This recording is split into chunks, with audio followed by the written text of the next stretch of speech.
Bonjour. Comment allez-vous? J'ai l'impression que c'est le... Ça fait un bail fois 18 000 depuis le début de l'année. Mais que voulez-vous? Il y a des moments comme ça où on n'a pas le choix, hein. Voilà. Je sens que vous tenir à bout de bras, ça va pas être... Ça va pas être drôle. Il faut que je vous pose quelque part. De 1, je ne sais plus où je me suis arrêtée. De 2, j'ai l'impression que je dois faire une mise à jour, mais de 10 millions de trucs. Donc cette vidéo sera postée très vite après que je l'ai filmée, je pense, parce qu'en fait je vais parler une fois et ça va déjà faire toute la vidéo, à mon avis. Je l'ai mentionné sur Insta il y a pas très longtemps, mais j'ai eu une période là un petit peu... voilà, pas nulle, pas oh, je me sens pas bien et tout, mais avec beaucoup de choses en fait. Vous savez, où la première et la deuxième vie ont tout à coup pris énormément de temps et de place, et où en fait la troisième, il a fallu qu'elle se fasse un petit peu plus petite, parce que ce n'était tout simplement plus possible. Voilà. Alors dans la première vie, tout ce qui est vie privée, etc., bon il y a eu des petites choses par-ci par-là qu'il a fallu... gérer, mais rien de dramatique, tu vois, non plus. C'était voilà, ma peau qui allait pas très bien, du coup forcément que j'avais pas spécialement envie de la montrer en vidéo, et tout était assez compliqué, mais là maintenant elle va mieux, donc je croise les doigts pour que ça dure et que ça reste comme ça en fait. Donc voilà, ça me donne aussi plus envie de revenir quand je sais que voilà, ça va mieux. Très souvent je me disais tout simplement que c'était un détail, que c'était superficiel, et ça l'est au fond, parce qu'on n'est pas là pour voir ça, on est là pour écouter ce que je raconte, et je sais que très souvent mes vidéos sont utilisées comme des podcasts, tout comme moi j'utilise des vidéos de gens comme des podcasts. C'est-à-dire que je ne regarde pas spécialement leur tête, je les écoute tout simplement. Mais c'est vrai que quand tu passes ton temps à faire du montage sur ta propre tronche, et que cette dernière commence gentiment à t'insupporter parce que tu ne vois que ses problèmes de peau, c'est pénible. Alors sans m'étendre complètement sur le truc, j'ai échangé avec 2-3 personnes ensuite en commentaire ou bien par message privé sur Insta concernant ma dermite que j'ai donc sur cette partie du visage actuellement, mais elle peut varier, elle peut bouger, elle peut faire des petites surprises comme ça, genre hey, tu pensais pas, mais en fait je suis là cette fois. Je vais pas forcément revenir dessus parce que de 1 je suis pas dermatologue, de 2 j'ai fait des trucs pour ma peau qui je pense peuvent marcher sur moi ou pas, et pas tout le temps, et peut-être que cette fois ça a marché, mais peut-être que la prochaine fois ça marchera moins bien. Voilà, volontiers on en parle en privé parce que je trouve que c'est plus facile d'échanger avec les personnes directement, parce que comme ça on peut un peu expliquer, on peut un peu échanger les différents rapports qu'on a avec notre peau, avec tout ça, plutôt que de balancer les trucs comme ça là sur internet. Bref, mais sachez juste que pour l'instant elle va mieux, et que du coup moi aussi ça passe aussi par ça. La deuxième chose que j'ai faite, alors c'est pas encore fait hein, mais ça va être fait prochainement là, donc là-haut plus rien ne va. Alors là aujourd'hui c'est encore pire parce que hier j'ai été au spa, qu'ensuite je me suis fait masser. Donc autant vous dire que la masseuse elle y est allée avec l'huile et tout machin, j'en ai eu plein les cheveux, plein la tête, et je n'ai pas encore lavé par flemme. Voilà, donc je ferai ça probablement demain. Truc absolument ultime, j'ai appelé la coiffeuse. Voilà, bref, j'étais très fière de moi, j'ai été très bien accueillie par téléphone. Donc c'est ça le pire souvent quand je n'ose pas téléphoner pour quelque chose, c'est que je me dis, de quoi t'as peur? Qu'est-ce qui... Ok, de perdre tes mots, de pas savoir correctement t'exprimer, de pas réussir à te faire comprendre par l'autre interlocuteur. Ok. Mais quand en face, de l'autre côté, dans le combiné, on est gentil, bienveillant, que la personne comprend et voit ce que tu veux dire et abonde dans ton sens, mais alors fois 10 000 parce que j'ai demandé exactement ce que je voulais, que j'aurais besoin de temps pour quand même discuter, coupe, couleur, que je voulais rester dans les couleurs végétales parce que ça faisait 7 ans que je colorais mes cheveux de façon végétale, et bien que j'ai envie d'un truc ultra funky sur la tête un jour, j'ai envie de me faire les cheveux turquoise en fait, pour vous dire. Je sais que ça va être chiant, je sais que ça va être une horreur pour mes cheveux, je sais tout ça, mais j'ai trop envie de faire du turquoise sur mes cheveux. C'est plus fort que moi. Dans ma tête, ça fait 1 an que je veux faire du turquoise sur mes cheveux. Voilà. Et j'ose pas parce que je sais l'angoisse capillaire que ça va être par après, pour entretenir, pour nanani, pour nanana, enfin etc. Et surtout que mes cheveux sont canons depuis que je les colore au végétal en fait. Ils sont beaux, ils ont certes pas leur couleur naturelle, mais ils ont leur forme naturelle, ils sont bien, voilà. Et je pense pas que j'aurai le courage de revenir à du chimique, et en plus du turquoise, pour juste un truc funky capillaire. Mais comme j'aime le dire, on ne vit qu'une fois. Et ce ne sont que des cheveux. Et ça repousse, tu vois, je veux dire. Bref. Je vais aller en discuter tout ça avec la coiffeuse le samedi 12 mars. Donc là, je suis très contente. Ça au moins aussi, c'est posé, c'est réservé, tout ça, tout ça. J'ai aussi eu le courage d'aller faire un rendez-vous médical que franchement dont je me serais aisément passée, c'est-à-dire mon gynécologue. Mais c'est fait et tout va bien. Donc encore une fois, du bois, voilà, des trucs. Donc voilà, la vie pourrait être pire, mais tu vois, tu te laisses vite embarquer par 2-3 petits trucs par-ci par-là, ça prend de l'ampleur et au bout d'un moment, voilà. Dans la deuxième vie, c'est-à-dire la vie professionnelle, où maintenant je peux vous le dire parce que it's too late, it's en librairie. On a eu une grosse mise en vente à gérer pour l'office, donc le jour de mise en vente du 3 mars. Et forcément que ça a été très très énergivore, il y avait beaucoup de questionnements de savoir est-ce que ça va jouer, est-ce que ça va être dans les clous, est-ce qu'on va recevoir le truc à temps, est-ce que ça va être dans les librairies au bon moment, etc. Enfin, donc c'est pour le prochain Joël Dicker. En Suisse, il est sorti en avant-première le 3 mars et il sort le 10 mars en France. Et sans rentrer dans les détails, mais grosso modo Joël Dicker a créé sa propre maison d'édition en prenant avec lui une partie des éditeurs et des éditrices qu'il avait avant aux éditions de Fallois, donc qui était sa précédente maison d'édition, dont l'éditeur est décédé il y a 3 ans maintenant. Alors tout ça a été toute une histoire qui ne me concerne que de très loin, donc je n'y suis pas impliquée, donc j'ai pas grand chose à en dire. En créant cette nouvelle maison d'édition, il avait besoin d'une structure pour la diffusion, pour la distribution, et il s'est tourné vers Interforum. Donc chez nous. Voilà. Nous avons dû gérer tout ça. Joël Dicker, c'est un très gros auteur dans la francophonie, mais du coup particulièrement en Suisse parce qu'il est suisse. Donc voilà, ça a pris beaucoup de waouh, c'est énorme, c'est hyper grisant et motivant, tu vois, de gérer ce genre de choses, ce genre de mise en place, de tout ça. Et en même temps, c'est aussi très stressant parce que tu veux que tout soit ok, tu veux que tout roule quoi en fait pour le jour J. Et du coup ça demande beaucoup de préparation en amont pour que vraiment tout roule le jour J. Voilà, donc au moment où je vous parle, nous sommes la veille de la mise en vente. Et là normalement de toute manière on ne peut plus rien faire. Je veux dire le truc, il est parti, il est en roue libre quoi. Donc voilà, donc tout ira bien. Et c'est tout ce que je me dis et c'est tout ce qui va se passer. Voilà, tout bêtement. Mais du coup mentalement ça prenait de la place. Entre temps on a eu toutes les mesures pratiquement. On va dire que 99% des mesures liées à la situation sanitaire sont tombées en Suisse. Ce qui est une bonne nouvelle pour nous, pour plein de choses. Ça veut dire de nouveau plus de dédicaces, plus d'animation dans les librairies, plus de choses en fait. Et tout à coup plus de choses à gérer à ce niveau-là aussi. Et si vous vous souvenez, moi ça fait 2 ans environ que je suis arrivée au poste que j'occupe maintenant, donc celui d'assistante commerciale chez Interforum Suisse, qui est un diffuseur. Encore une fois je vous renvoie vers la vidéo si vous ne l'avez pas vue où j'explique tout ça. Et ça faisait 2 ans que je vivais en tant qu'assistante commerciale en diffusion, mais en pleine pandémie. Donc sans dédicace, sans truc particulier, pas d'animation, pas de truc miche bidule chouette, ou très peu. Et là maintenant que tout tombe, eh bien tout reprend comme avant. Sauf que moi le comme avant dans ce métier je ne le connais pas, je ne connais que la version crise sanitaire.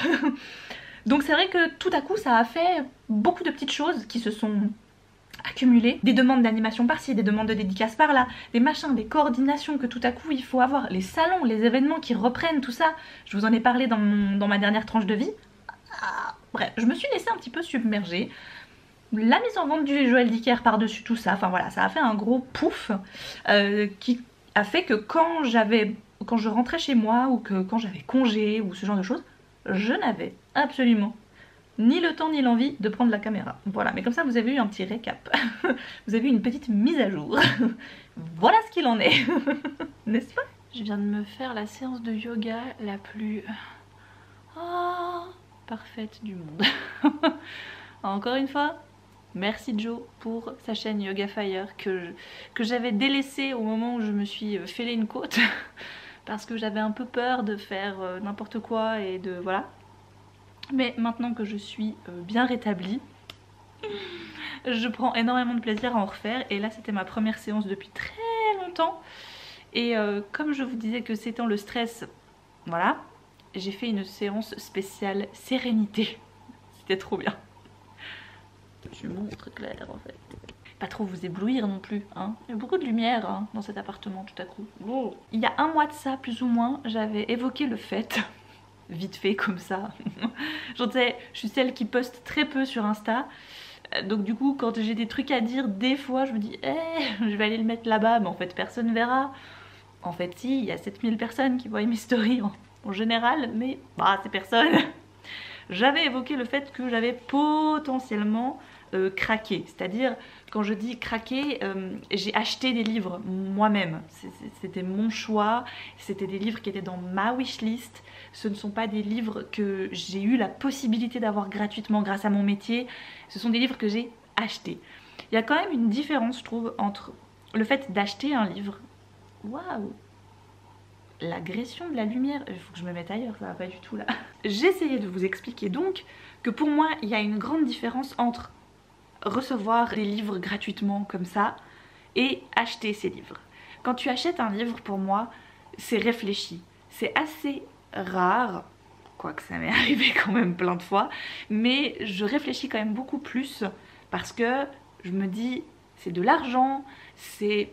Sois sûr de ton coup, tu vois. Voilà, ça c'est mon craquage du début de mois de février parce que ça m'a fait plaisir, parce que j'en en avais ressenti l'envie et le besoin. Et ce sont des livres qui font partie de ma liste d'envie que je tiens pas très scrupuleusement à jour, mais que j'essaie de tenir quand même un minimum à jour dans Livre Addict, qui m'aide en fait surtout à attendre. C'est-à-dire que rajouter le livre dans ma liste d'envie, ça veut dire ce que ça veut dire, il me fait envie. Mais je ne ressens pas le besoin de l'acheter là tout de suite maintenant parce que je sais de toute façon que je ne vais pas le lire là maintenant tout de suite. Autant attendre, et bien souvent j'ajoute des livres dans cette liste qui sont des grands formats peut-être au moment où je les ajoute, mais qui vraiment quand je vais ressentir le besoin de les acheter seront des poches. Vous savez que j'aime le format de poche, j'aime le poche pour plein de raisons, souvent parce que je trouve les couvertures jolies, comparé à un grand format qui parfois aura une couverture soit toute blanche, soit toute jaune, soit toute bleue selon les maisons d'édition. Deuxièmement, eh ben, il n'est pas très cher. Voilà, c'est faisable de se payer un poche et c'est beaucoup plus faisable de s'acheter 1, 2, 3, 4, 5, 6, 7, 8 poches que de s'acheter 8 grands formats. Voilà, niveau budget, hein, clairement. Et enfin, dernière chose, c'est transportable, on peut les glisser dans le sac et ça prend pas trop de place. Ce que j'ai fait là, c'est que je me suis offert des livres de poche consciencieusement. Soit c'était de ceux qui étaient là depuis très longtemps et donc je savais que j'avais envie de les avoir parce que du moment que le livre reste dans la liste d'envie, c'est que à un moment donné il va passer de l'autre côté, tu vois, il va arriver dans la liste à lire, hein, et plus dans la liste d'envie. Voilà. C'est déjà eu arrivé qu'on me demande comment je choisissais les livres qui rentraient dans ma bibliothèque, mes futures lectures, etc. Je parle très souvent de feeling, rien que quand on m'envoie des demandes de lecture par mail, que ce soit des auteurs auto-édités, que ce soit des maisons d'édition, enfin bref, qu'importe, quand on me contacte pour un envoi de service de presse ou un partenariat ou autre, quand je ne peux pas honorer l'envoi de service presse ou honorer le partenariat, j'ai souvent cette réponse qui est vraie, qui est sincère, de dire que mes lectures se choisissent au feeling. Et si je ne le sens pas avec un livre qu'on me propose de lire parce que le feeling n'est pas là, ben je dis non. Parce que c'est logique, je préfère dire non plutôt que de dire oui, de recevoir le livre, qu'il ne soit jamais lu et que tout le monde en fait finalement aura perdu du temps, de l'argent et de l'énergie pour rien du tout. Alors forcément les livres que j'achète vraiment, ben il y a du feeling. Soit c'est des suites, soit c'est des recommandations, soit c'est... Voilà. Et donc plutôt que de vous donner des résumés à chaque fois très détaillés de quoi, comment, vu que je les ai pas lus, je vais plutôt vous expliquer cet aspect de feeling, justement. Les résumés, par contre, je vous les laisse en barre d'infos, je vous laisse toujours le lien du livre sur Livre Addict. Et là, clic, miracle, magie, un résumé apparaît. Je me suis pris La fille du roi des marais de Karen Dionne, paru au format de poche chez Le Livre de Poche. Celui-ci, c'était mon ancien gérant de la librairie où je travaillais avant, qui avait lu la version grand format quand elle était sortie, et qu'il l'avait beaucoup aimée dans mon souvenir. Vu que c'était le gérant et qu'il avait, avant d'être gérant, il gérait le rayon littérature, puis après quand tu deviens gérant de la librairie, c'est plus difficile de t'occuper vraiment consciencieusement d'un rayon. Donc forcément tu le laisses au libraire, et donc vu que lui il était passé de la casquette de libraire à gérant, ancien libraire littérature, il avait le polar, le thriller, la SF, etc. en même temps. Et il aime beaucoup les thrillers, je sais qu'il aime beaucoup les bons polars, les polars noirs, etc. Et il avait posé un bandeau coup de cœur sur La fille du roi des marais. Et ça m'avait trop intriguée de fou. Enfin voilà, il m'en avait parlé en très bien, si je me souviens bien. L'ours et le rossignol, le premier tome de Catherine Arden. Celui-ci, je me le suis enfin pris parce que depuis le temps qu'on me le recommande pour un futur Cold Winter, et à chaque fois il n'est jamais dans ma liste de lecture, et à chaque fois on me dit mais quand est-ce que tu vas te mettre à cette trilogie qui est juste génialissime. Bon, cette fois je n'ai plus d'excuses, pour le prochain Cold Winter, il est là. Voilà, je sais que c'est des livres que je vais pas lire demain, mais ils sont là. Voilà. Et ça me suffit en fait, ça me procure beaucoup de joie et de bonheur de savoir que ils sont là. Je les ai. Je peux les commencer et c'est prêt. Tu vois par exemple ça, je veux dire c'est pour le prochain Cold Winter, j'en ai d'autres là qui seront pour le Cold Winter et je le sais. Donc c'est dans 9 mois. Mais ça me va. Je suis contente, tout va bien. Le bon côté de la vie de Debbie Macomber, je ne savais même pas qu'il était sorti. C'est le tome 4 de la série de la maison d'hôte de Debbie Macomber. Voilà, c'est une abonnée l'autre jour qui me l'a appris, qui m'a dit « Oh, j'espère que tu as lu et que tu as vu que le tome 4 était sorti. » Donc, c'est-à-dire qu'il est sorti en grand il y a déjà un moment. Et il a eu le temps de sortir en poche avant même que je réalise que je ne l'avais pas en fait. Voilà. Du coup, je crois que le tome 5 est en grand format. Mais du coup, j'ai le temps. Celui-ci, je pense que j'ai dû le mettre dans une de mes listes de lecture plutôt pour l'été. Parce que pour moi, la maison d'hôte de Debbie Macomber, cette série de Debbie Macomber, qui a été reprise aujourd'hui chez Charleston, je crois tous les précédents volumes. Moi, j'ai un mélange du coup entre J'ai lu et Charleston. Parce qu'avant, c'était chez J'ai lu, et puis maintenant, bref. Voilà, ils sont idéaux pour l'été. Vraiment, c'est des lectures parfaites pour l'été. J'adore me les faire à cette saison-là. Quand je vous parlais de feeling et de... Je ne sais pas, oui peut-être j'ai lu des bons avis, la couverture me parle, le résumé, tout ça, mais là aucune recommandation, c'est pas une suite de quelque chose, je l'ai pas pris parce qu'on me l'a recommandé, je me suis laissée avoir. J'ai pris le premier tome de Doggerland, Faux pas, de Maria Adolphson aux éditions J'ai lu. Non mais regardez-moi cette couverture. Oh là là, voilà. Bref. Ah si, je sais pourquoi je l'ai pris. Parce que j'ai vu la couverture du tome 2 en librairie qui m'a fait un... Voilà, qui m'a happé comme ça. Donc je me souviens l'avoir prise en photo. Je suis partie. J'ai été taper le titre sur Livre Addict pour justement l'ajouter à ma potentielle liste d'envie. Et là, je découvre qu'en fait, c'est un tome 2. Alors il n'y a pas de tomaison sur les livres, c'est pas précisé que c'est un tome 1 ou un tome 2, mais vous savez comment je suis, si je sais que c'est toujours le même enquêteur ou la même enquêtrice, qu'il y a un personnage récurrent qui revient, j'aime bien commencer par le début. On peut pas faire autrement, voilà. Donc, c'était pas celui-ci que j'ai pris en photo en librairie, mais c'était le tome 2. Du coup, en toute logique, je me suis dit, commence par le tome 1, qui en plus est en poche, donc ça tombait bien. Ensuite, on retrouve L'Ange de Marchmont Hall de Lucinda Riley. Je n'ai toujours pas lu le premier tome de la saga des 7 sœurs. Et j'avais dit pourtant, je m'étais tenue au fait que du moment que je n'avais pas lu les 7 sœurs, je ne rachetais pas un deuxième tome des 7 sœurs. Parce que peut-être que le premier tome des 7 sœurs ne va pas réussir à me convaincre et que je n'aurai pas envie de poursuivre la série. Ça peut arriver. Mais cette couverture, ça fait des années que je lorgne dessus. Elle a eu quelques remodifications là dernièrement depuis que le texte est reparu en poche chez Charleston. Ça a fait des va-et-vient pas possibles entre ces maisons d'édition, du coup c'était un petit peu pénible à suivre. Mais c'est vrai que celui-ci, je me souviens de ce titre, je me souviens des précédentes couvertures et à chaque fois, je voyais cette maison, je voyais de la neige autour. Et moi tu me mets maison neige ou maison automne ou qu'importe un truc du style, je ne peux pas m'en empêcher. Mon cerveau, il disjoncte. Et il est là genre, oh, Mayday, Mayday, secret de famille, tout ça, oh. Ça, je crois que c'est une recommandation. Ou alors, je l'ai vu dans une vidéo de quelqu'un, mais je ne sais plus qui. Désolée. Je ne prends pas de notes chez qui je vois les recommandations en général. J'ai pris Le Paradis Blanc de Christine Hanna. Je l'ai vu sur la chaîne de quelqu'un. Et cette personne en faisait une très très bonne chronique, critique, avis. Et voilà. Tu vois, Le Paradis Blanc, tout de suite. Michel Berger. De la neige. Ça se passe en Alaska.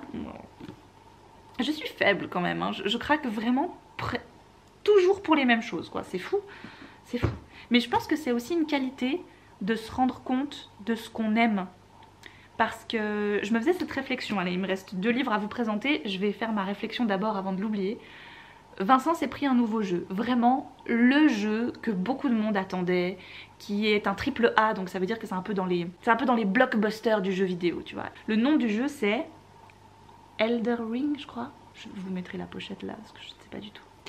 Bref, le scénario c'est par George Martin.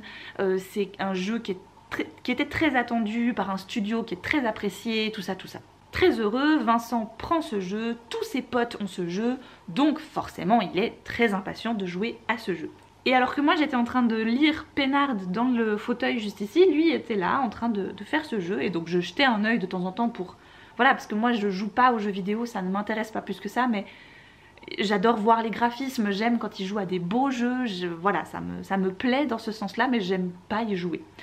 Et enfin bref, donc il est là, machin, et je l'entends, je le sens un peu, voilà, respirer fortement et tout et tout.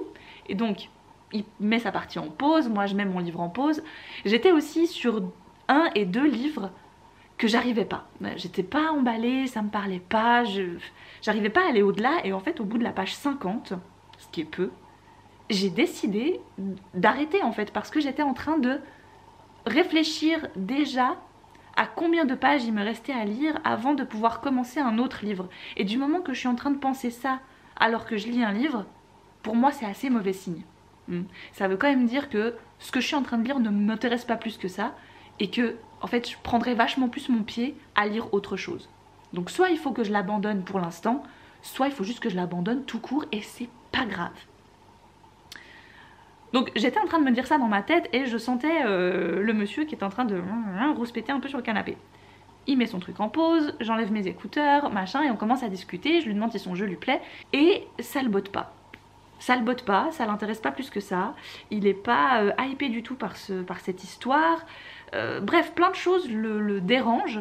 Et donc dans la conversation, il me confie qu'il pense avoir atteint aussi un certain stade dans sa vie de gamer, à dire qu'il a peut-être plus trop envie d'attendre 100-120 heures de jeu avant que le jeu devienne vraiment cool. Et du coup on a tiré plein de comparatifs avec ça, et je lui disais bah tu vois c'est drôle que tu me dises ça, parce que moi de mon côté j'ai lu 50 pages d'un livre, je suis moyennement emballée, alors qu'en fait normalement je donnerais plus de chance à ce genre de livre là, je pousserais jusqu'à la page 100, 120. Mais là, je suis tellement déjà en train de me dire qu'est-ce que je pourrais lire après que j'ai pas envie. Et on a continué à se dire, bah typiquement, est-ce qu'une série est bonne quand tu t'es fait légèrement chier pendant 8 épisodes et en fait les 2 derniers sont géniaux. Ou tu vois, ce genre de truc là, ce genre de réflexion là, est-ce qu'on n'a pas atteint aussi ce côté où on n'a pas envie de perdre du temps sur des choses et perdre l'envie aussi, parce que moi un livre ou un jeu ou une série ou un film qui me branche sans plus avant je sais pas combien de pages ou je sais pas combien d'heures, ben j'y reviens pas volontiers, ça me donne pas envie. Là il m'a fallu je pense 3 jours pour lire 50 pages, bah ça m'a pas plu, tu vois. Le fait de prendre autant de temps pour revenir sur un truc, ça me plaît pas. Et bref, voilà, je pense... Ah oui, je disais ça parce que je vous disais que je reviens quand même toujours généralement vers les mêmes choses quand je m'achète des livres. C'est peut-être aussi pour éviter cette peur d'être bloquée dans un livre, de pas avoir envie de le continuer. J'aime bien sortir de ma zone de confort, je dis pas le contraire, mais j'ai pas non plus envie de me forcer. Si je sens que ça le fait pas, que ça me parle pas, j'ai pas envie de me faire violence pour finir un livre en fait. tout ça pour ça. Voilà. Mais c'était drôle en fait le parallèle entre lui et son jeu vidéo et moi et mon livre parce que ça se passait quasiment, ouais non, ça se passait au même moment dans la soirée. Ça m'a fait un peu rire et c'était fun. Enfin bref, voilà. Il nous en reste plus que 2. Celui-ci aussi, je ne sais plus pourquoi je l'ai pris. Peut-être c'était aussi une recommandation de quelqu'un, je sais déjà plus. Ah non, celui-là je crois que j'ai dû le mettre parce que j'ai vu passer la couverture, elle m'a intriguée. J'ai été lire les avis et je m'attendais à un truc un peu... ouais, un peu... pas terrible, je pense. Et en fait il paraît qu'il est vachement bien. Enfin dans les avis que j'ai lus sur Livre Addict, il avait l'air super. Nous étions merveilleuses de Laure Rollier. Ça aussi c'est chez Le Livre de Poche. Et c'est tout petit.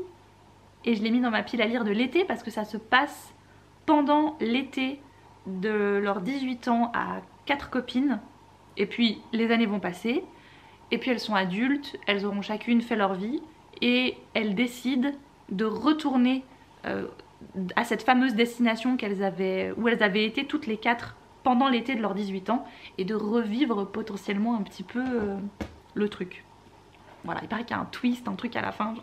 Bref. Et le dernier c'est Eden de Monica Sabolo. Celui-ci, je me souviens que déjà le grand format, l'intrigue et le résumé du grand format m'avaient énormément intriguée.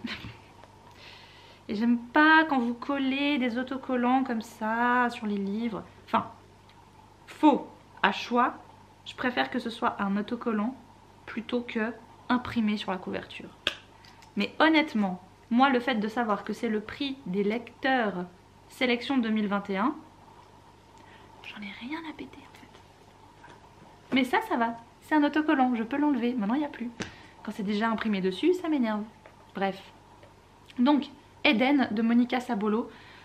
Je ne sais pas. Je sais que d'un côté je vais aimer, mais il faut vraiment que je le lise à un moment où ce sera le bon timing pour lui et moi. Je vous avais dit ça avec Un bûcher sous la neige de Suzanne Fletcher et c'était ça, on me tannait pour que je lise ce livre tellement de fois que j'avais même plus envie, en fait on m'a tellement saoulée avec ce livre à force, mais aujourd'hui je me rends compte que moi aussi je vous saoule avec, donc voilà, je sais pas vraiment mieux, que du coup ça m'avait pas donné envie de le lire plus que ça. Et quand les gens m'ont gentiment lâché avec ça, eh bien j'ai eu envie de le lire. Et c'était le bon timing et c'était le bon moment et j'avais tellement bien fait d'attendre parce que du coup j'ai savouré cette lecture comme jamais. Je vous l'ai déjà dit 1500 fois qu'il fait certainement partie de ce panthéon de livres, tu sais, que tu garderas à jamais gravé dans ta mémoire parce que dingue. Voilà. Je ne sais pas si Eden fera le même effet, mais je sens qu'il a besoin qu'on s'attende. Vous voyez ce que je veux dire ? Que lui et moi, on doit... Voilà. J'avais envie de vous faire un petit update aussi au niveau de mes lectures, parce que ça fait un petit moment du coup que je vous ai pas parlé lecture, mais il est 9h20, mon thé est prêt, et j'ai le dernier épisode de la saison 2 de Euphoria qui m'attend. Donc j'ai super envie d'aller me poser dans mon canapé. Aujourd'hui ce n'est pas un bon jour, ces derniers jours n'ont pas été des bons jours. En gros j'ai l'impression que la première fois où j'ai repris la caméra, c'était là où c'était mieux. Donc je suis partie du principe que j'allais rappeler ma dermato en fait, tout simplement. Ce n'est pas grave, arrêtons de focus sur ma peau. C'est juste que ce qui m'embête, c'est que demain matin, je dois partir pour un tournage pour une chaîne YouTube et j'aimerais bien pas avoir cette tête en fait. Voilà. Et j'ai beau me dire que je peux dissimuler ça avec du fond de teint, etc. Je sais que ça marche pas très bien en fait parce que c'est la texture de la peau aussi qui est assez rugueuse, qui est assez sèche, qui est assez tout ça, et du coup quand tu mets du fond de teint par dessus, ça se voit quand même. C'est plus rouge, mais ça se voit que t'as quelque chose en dessous qui est bizarre, donc bref. C'est surtout ça qui m'embête en fait. Je n'aurais pas ce tournage demain, je me dirais, bon, j'appelle la dermato demain, et puis voilà, ça prendra le temps que ça prendra. Ce n'est pas très grave. Je voulais la dernière fois vous parler rapidement de mes dernières lectures, et je vais commencer par l'audio que j'ai écouté parce que sinon je vais l'oublier vu que je l'ai pas physiquement là mais qu'il est sur mon téléphone. J'ai écouté Le Chant d'Achille de Madeline Miller Je l'ai surtout écouté en voiture, donc je l'ai pas écouté très vite parce que finalement mon aller-retour dans la journée c'est 20 minutes aller, 20 minutes retour, donc c'est 40 minutes d'écoute par jour.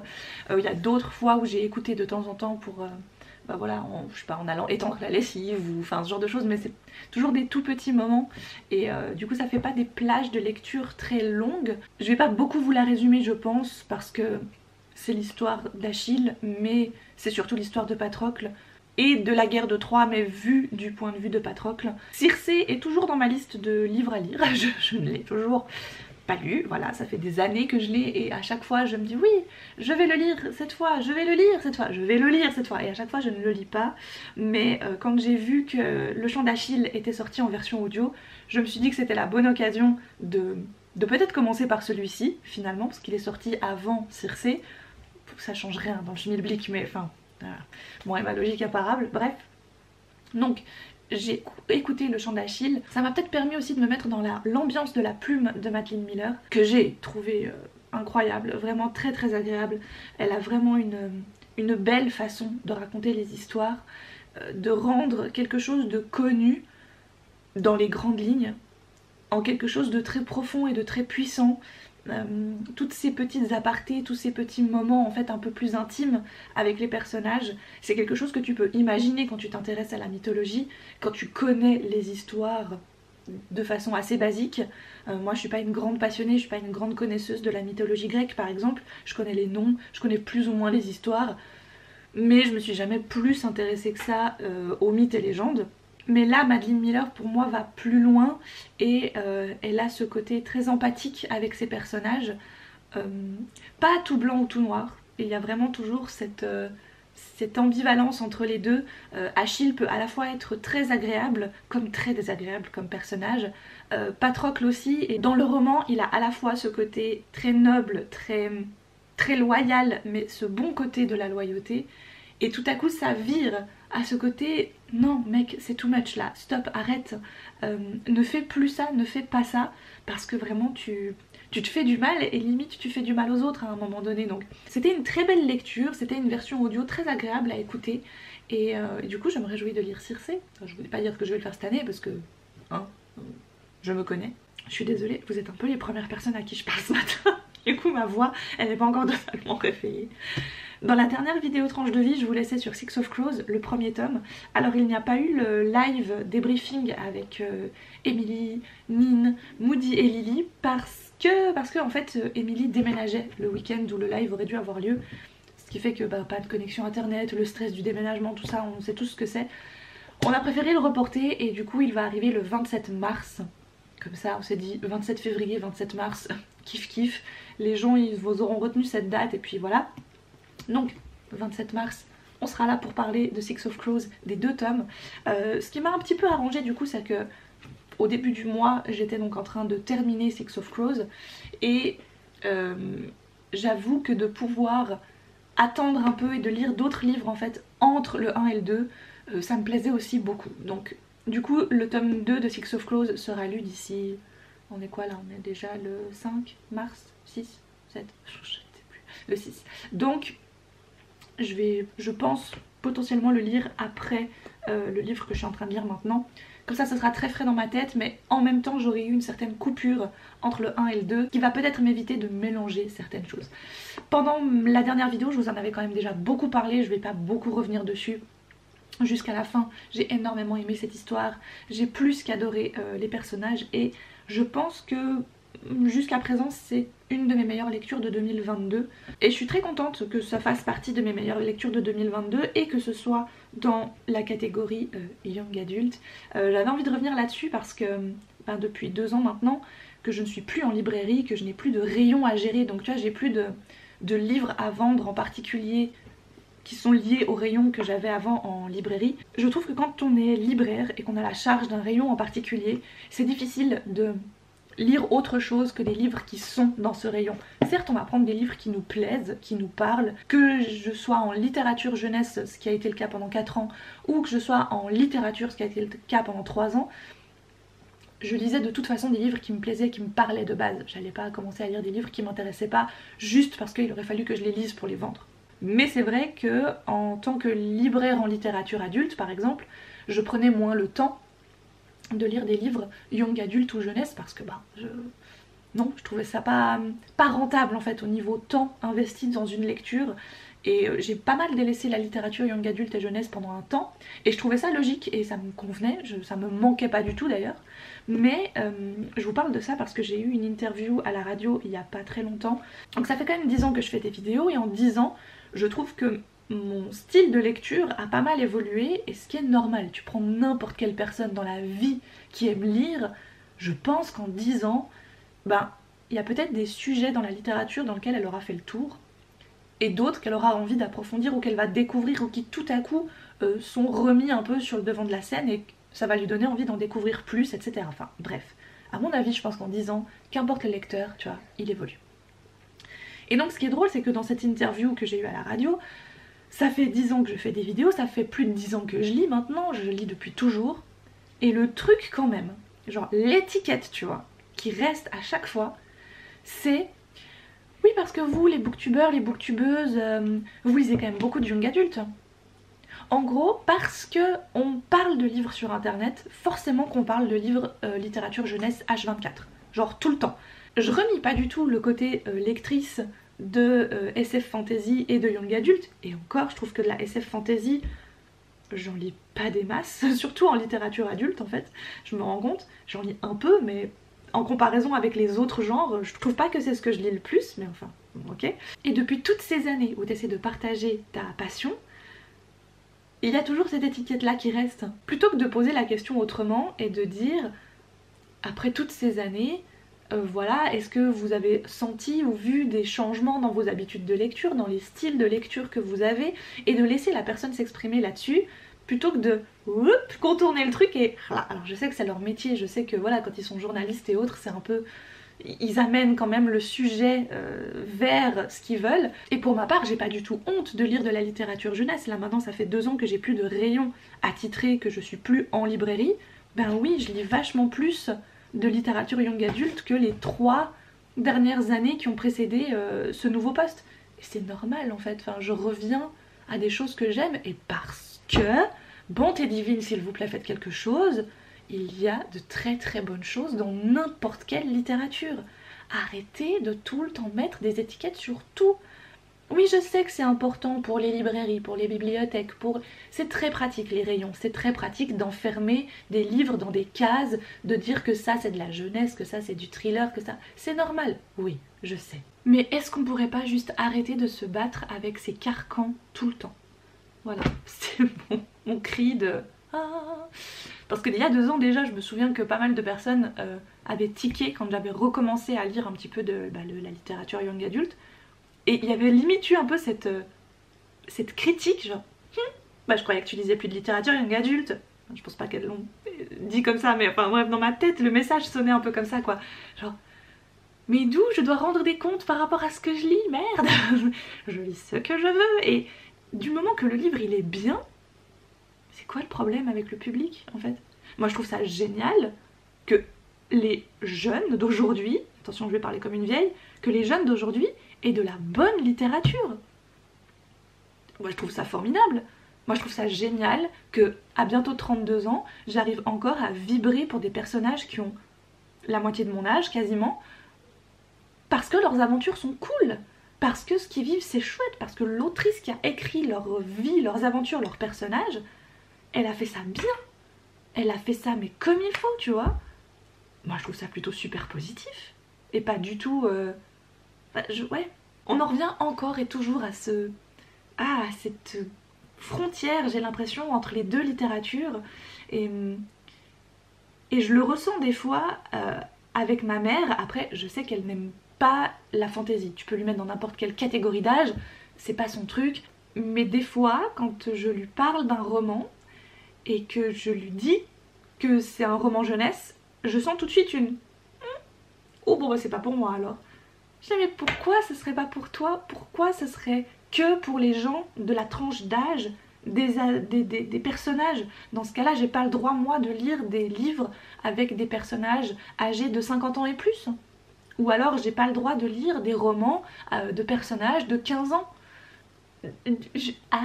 Si on doit lire à chaque fois juste la bonne tranche d'âge comparée à notre propre âge, ben ça réduit vachement le truc quand même. Bref. Après, c'est vrai, je vous l'avoue, je vais changer d'ailleurs dans l'ordre de lecture. J'ai pas lu celui-là juste après, j'ai lu ça juste après. Mais je vais quand même d'abord vous parler de ça. Donc j'ai lu Un hiver sans fin de Kieran Millwood Hargreaves, dont j'avais lu Les Graciés, qui est sorti il y a quelques temps maintenant, qui est clairement en littérature adulte, bien que ses personnages aient à peine la vingtaine, je dirais, dans le récit, elles sont très jeunes. Mais c'est clair que le récit est construit et est raconté de façon très adulte. Tu peux pas le mettre entre les mains d'un enfant, clairement. Là, dans Un hiver sans fin, ça peut être une sorte de réécriture de La Reine des Neiges, vue de très loin, car la jeune Mila, qui vit avec ses 2 sœurs et son frère, vont un jour rencontrer un groupe d'hommes qui n'ont pas l'air très sympathiques. L'hiver est là depuis des années sur le pays, jamais il n'y a eu de printemps à nouveau depuis très longtemps, et tout le monde essaie de vivoter, de survivre un peu comme il peut. Et suite au passage de ce groupe d'hommes, son frère va disparaître.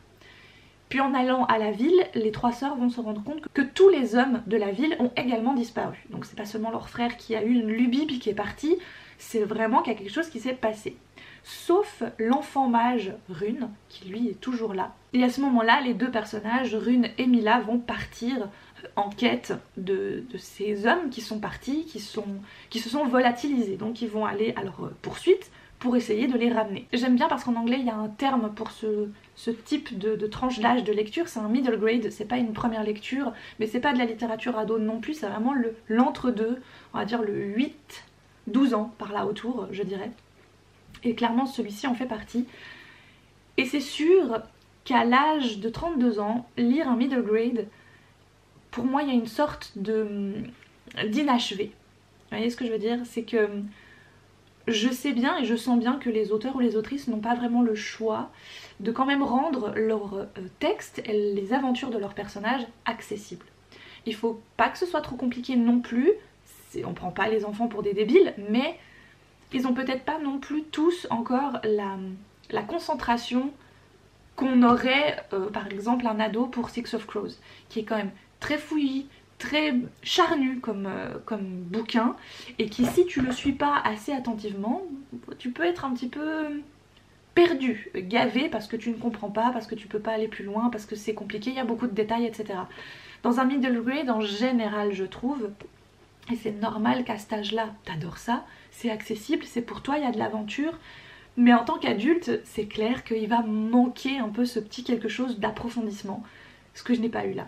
Et ça n'en fait pas une mauvaise lecture, clairement je vais le garder pour Alice parce que je me dis que ça pourrait clairement lui plaire, il y a tout ce qu'il faut, il y a de l'aventure, il y a de l'humanité en fait tout simplement dans cette histoire qui est très très bien retranscrite et très belle, mais en tant qu'adulte, tu passes un peu à côté sans pour autant dire que c'est mauvais, parce que tu sais que c'est pas mauvais, que c'est très bien écrit même, mais ben il manque un petit quelque chose, c'est tout.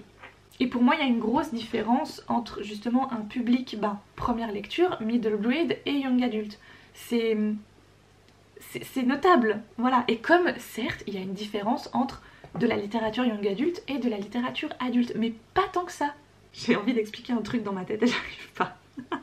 J'essaye vaguement. Pour moi en fait il y a une grosse différence entre avoir 5 ans et avoir 15 ans. C'est 10 ans de différence et dans la tête c'est très très différent. Et la différence d'âge est la même entre 15 et 25 ans, mais dans la tête, c'est quand même beaucoup moins important. Je veux dire, un lecteur de 15 ans et un lecteur de 25 ans, il pourra apprécier le même genre de lecture.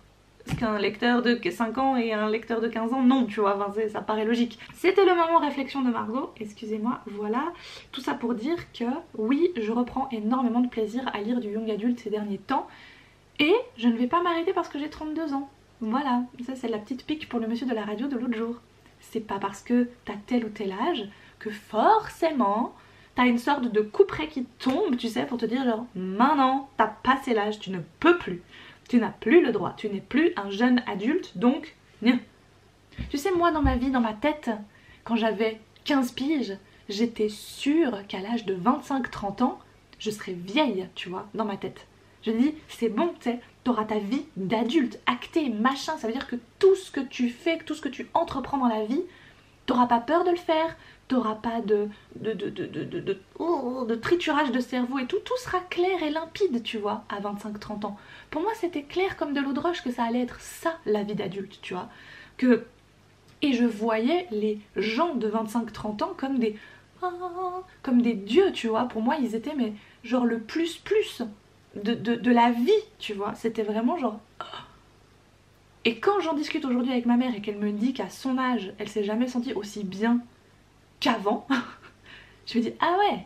Et que moi aujourd'hui j'ai cet âge que je glorifiais il y a quelques années et que je me sens des fois mais tout aussi perdue qu'il y a 15 ans, je me dis waouh, t'as la perception quand même qui change vachement quoi. Et c'est normal, entre l'enfance et l'adolescence, t'as un peu c'est un peu comme une sorte de boule pas finie, c'est une sorte de...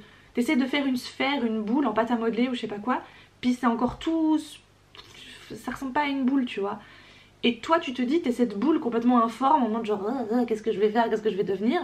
Et quand t'arrives enfin à lisser la boule et que tout est, enfin voilà, que la sphère est déjà de plus en plus belle, ben non en fait, il y a toujours des aspérités dans ta petite sphère, dans tes petits machins et tout, et c'est jamais tout beau, tout lisse. Mais quand moi j'étais ado, j'avais cette sensation là en fait. J'étais sûre que passer un certain stade d'âge, c'est bon, tu sais, ça allait... la sphère allait être tellement lisse que ça allait rouler tout seul, tu vois. Oh mon dieu, je me fais ces réflexions. Je vais passer à ceci. La ferme de Tom Rob Smith. Je l'avais pris parce que Séverine de Il est bien ce livre en avait parlé. Elle en avait parlé dans sa vidéo sur... sa première vidéo, parce que depuis la chaîne a fermé, tout ça, et je crois qu'elle en a ressorti une, mais je l'ai pas regardée. C'est sur ses thrillers psychologiques favoris. Et je ne sais pas s'il est encore dedans dans son top là de sa dernière version, parce que j'ai pas regardé du coup. Enfin bref, je l'avais pris. La ferme, c'est l'histoire de Daniel qui vit très loin de ses parents depuis que ces derniers ont déménagé en Suède après leur retraite. Et un jour, son père l'appelle pour lui dire que sa femme, donc la mère de Daniel, ne va pas bien. Elle a dû aller en hôpital psychiatrique, c'était très compliqué, tout ça. Puis Daniel, très désemparé par cette annonce, décide de prendre un avion, de partir, et au moment où il va pour prendre son avion, son téléphone portable sonne, et c'est sa mère, au bout du fil, qui lui dit « Écoute mon chéri, voilà, ton père, il veut me faire passer pour une folle, le fait que je sois pas bien et autres, alors que non, je vais très bien. Là d'ailleurs, je suis à l'aéroport, je pars pour Londres maintenant, attends-moi, et je t'expliquerai tout. » Donc on va dire que 250, presque 300 pages du récit, donc ça fait quand même tout ça, c'est le récit de la maman de Daniel sur ce qui s'est passé en Suède depuis que son mari et elle sont arrivés, et depuis qu'ils ont racheté cette ferme. Donc elle va vraiment dans l'ordre, elle prend les choses comme elles se sont passées et elle va pas plus vite que la musique. Et je pense que c'est un petit peu ce qui m'a déstabilisée, qui m'a déplu dans cette histoire, c'est qu'elle ne va pas plus vite que la musique. Et au bout d'un moment, c'est très long. Quand tu passes 300 pages à lire des descriptions de choses qui se sont passées auxquelles tu ne comprends absolument rien, parce que tu n'as pas le point final, donc tu ne sais pas où elle veut en venir, c'est très pénible. Surtout à lire parce que ça prend plusieurs heures, et c'est comme si une copine te racontait un truc hyper important et que ça lui prend 9 heures pour te raconter tout le truc jusqu'à arriver à la fin. Pour moi, quand tu racontes quelque chose, tu vas des fois un peu plus vite que ce qui s'est vraiment passé. Alors là, certes, tu revis vraiment les scènes que la mère de Daniel a vécues, tu vois, donc t'es un peu plus dans le moment, le feu de l'action, on va dire. Mais le feu de l'action, il est lent. Et tout ça pour qu'à la fin, certes, il y a un twist, mais tu le vois venir le twist à un moment donné. Mais pour moi, cet attrait de c'est soit l'un soit l'autre, il n'était pas assez fort pour que je sois genre oh mon dieu, mais qu'est-ce qui s'est passé, je veux absolument le découvrir et voilà, j'avais pas du tout cette frénésie de lecture dont je vous parle très souvent. Et du coup ça m'a un peu déstabilisée et ça m'a un peu déçue. Parce que certes la construction elle est intéressante, certes le plot twist à la fin, vraiment le whoop, le retournement de situation, il est intéressant aussi, mais il est pas dingue quoi, enfin il est pas waouh, incredible quoi. Donc moi je recommande pas trop la ferme, j'ai pas trouvé ça super. Et là maintenant je suis en train de lire Il était un fleuve de Diane Setterfield, dont j'avais déjà lu un bouquin, le 13e conte, que j'avais beaucoup aimé, que je garde en mémoire, pas complètement mais assez fortement. Voilà, j'ai souvenir d'une vieille dame qui raconte son histoire à une biographe. Elle veut que cette femme écrive son histoire et du coup voilà, là c'est la même autrice.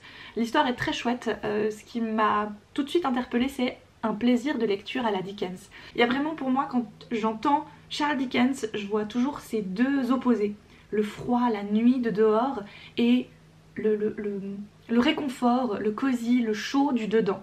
C'est vraiment ce double, je sais pas pourquoi. J'associe ça énormément à Dickens, cette ambiance de lecture là, de ressenti là. On est au bord de la Tamise et il fait très froid, c'est l'hiver. Et chaque pub du coin a un peu son truc. C'est comme ça que le roman commence et j'avais bien aimé. Pour nous aider à nous situer, bah voilà, dans tel pub, on est plutôt spécialisé en, je sais pas, en jeu de cartes.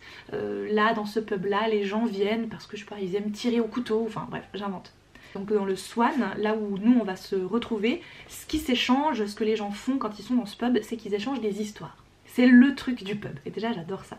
Donc cette soirée dans ce pub tout à fait lambda où les gens s'échangent des histoires va être complètement bousculée par l'arrivée d'un homme qui tient entre ses bras une poupée, d'abord on croit. Et puis on se rend assez vite compte que c'est le corps d'une petite fille qui l'a sortie du fleuve. Pour tout le monde, cette petite fille est morte. La sage-femme du village va arriver et va se rendre compte que non, cette petite fille est vivante. Mais qui est-elle? Et plusieurs histoires vont s'entrelier et j'aime beaucoup cette ambiance de lecture. Je le lis pas très vite, mais j'aime beaucoup cette ambiance de lecture. A contrario de ça, qui pour moi doit se lire vite, doit pouvoir se bouffer en fait. Ça, je prends beaucoup plus de plaisir à le faire durer, c'est pas un problème. Voilà où j'en suis de mes lectures, voilà où j'en suis des nouveaux arrivants dans ma bibliothèque. Vous avez eu tout le récap. Demain soir, lundi 7 mars, il va y avoir donc le bavardage and chill. Faut d'ailleurs que je lance une petite boîte à questions sur Instagram et là dans les commentaires d'ailleurs si vous voulez, vu que ça a lieu demain, j'ai le temps un petit peu de voir vos commentaires avant. Je sais que la dernière fois dans le live du 7 février du coup, vous aviez bien aimé qu'à la fin on parle des ruptures amicales et c'est un sujet qui a été assez commenté et pour lequel j'ai reçu beaucoup de messages par après, donc voilà, merci beaucoup. Moi ça m'a fait beaucoup de bien et plaisir de parler de ça, enfin plaisir non, mais ça m'a fait beaucoup de bien de reparler de ça. Donc n'hésitez pas, en fait, je me dis que des fois pendant les lives, c'est vrai que ça pourrait être un moment où on approfondit beaucoup plus. Je trouve que c'est chouette de choisir un sujet. Après on peut dévier, hein, c'est pas obligé de rester vraiment focus que sur ça. Mais de choisir un sujet ensemble et d'en parler en direct. Parce que bah, là j'ai vraiment vos échanges, c'est pas juste moi qui déblatère mon histoire et qui peut rebondir sur rien du tout. Il y a aussi vous dans le chat et tout et ça permet vraiment de créer une conversation et d'échanger, je trouve, beaucoup plus facilement. Je vous laisse avec ça comme consigne, me dire ce dont vous aimeriez qu'on parle demain soir. Et de mon côté, je vais partir en mission petit déjeuner. Ça m'a fait plaisir de revenir en vidéo, j'espère pouvoir être un petit peu plus présente à partir de maintenant. Je vous embrasse très très très fort et je vous dis à une toute prochaine.